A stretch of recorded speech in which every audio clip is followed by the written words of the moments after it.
Assalamualaikum warahmatullahi wabarakatuh. Bertemu lagi dengan Pak Hadi dalam pembelajaran IPA. Kali ini kita akan mempelajari tentang perkembangbiakan hewan.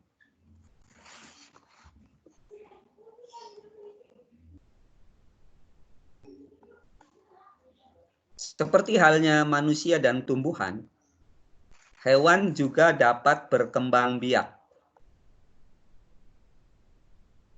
Perkembangbiakan hewan dibedakan menjadi dua, yaitu perkembangbiakan aseksual dan perkembangbiakan seksual. Perkembangbiakan aseksual atau secara tidak kawin, yang pertama adalah membentuk tunas. Ternyata hewan juga ada yang bisa berkembang biak dengan tunas seperti halnya tumbuhan. Hewan yang berkembang biak dengan tunas umumnya berasal dari filum porifera atau hewan berpori. Umumnya berada di lautan. Contohnya itu hewan Sikon ciliatum dan Espongia officinalis. Seperti ini. Ini adalah hewan dari filum porifera atau hewan berpori. Dan juga yang bisa membentuk tunas adalah hewan yang berasal dari filum Coelenterata atau hewan berongga. Contohnya seperti ubur-ubur dan hidra. Nah, ini adalah hewan yang berkembang biak dengan tunas. Berikutnya adalah perkembangbiakan aseksual dengan cara fragmentasi. Fragmentasi adalah pematahan atau pemotongan tubuh. Contohnya pada cacing planaria.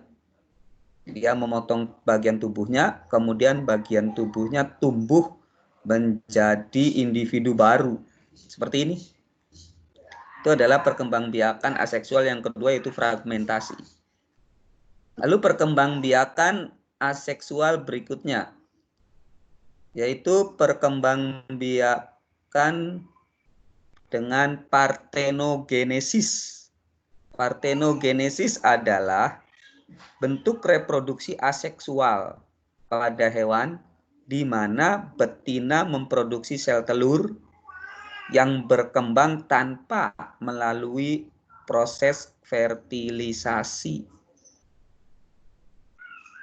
Contohnya pada lebah, semut, atau pada kutu daun.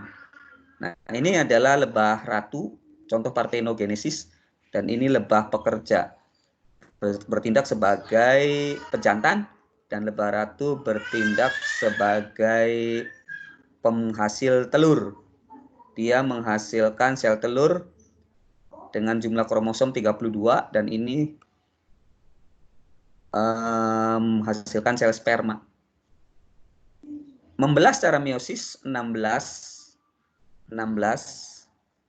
ini dibuahi dengan sel sperma. Yang dibuahi, sel telur yang dibuahi akan menjadi betina atau lebah ratu.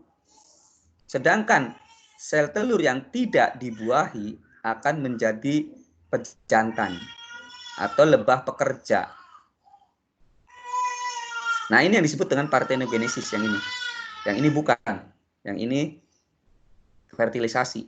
Ini tanpa fertilisasi. Ini yang disebut dengan partenogenesis. Kemudian kita lanjutkan perkembangbiakan seksual.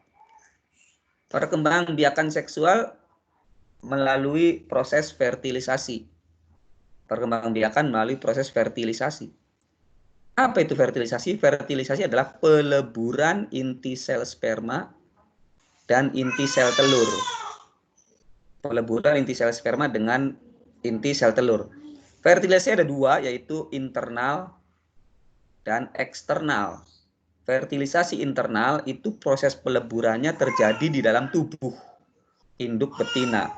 Contohnya sapi, ayam, kura-kura, dan masih banyak lagi. Sedangkan fertilisasi eksternal itu proses peleburannya terjadi di luar tubuh induk betina. Contohnya ikan. Perkembangbiakan seksual dibagi menjadi 3. Ada yang bertelur, beranak, atau bertelur dan beranak. Jadi ada 3, ovipar, vivipar, dan ovovivipar. Ovipar atau bertelur, contohnya adalah ayam, burung, cicak, dan masih banyak lagi. Sedangkan vivipar atau beranak, itu umumnya pada mamalia, yaitu harimau, kuda, kucing, dan masih banyak lagi. Sedangkan ovovivipar itu terjadi pada buaya dan sebagian ular. Itu perkembangbiakan seksual. Selanjutnya adalah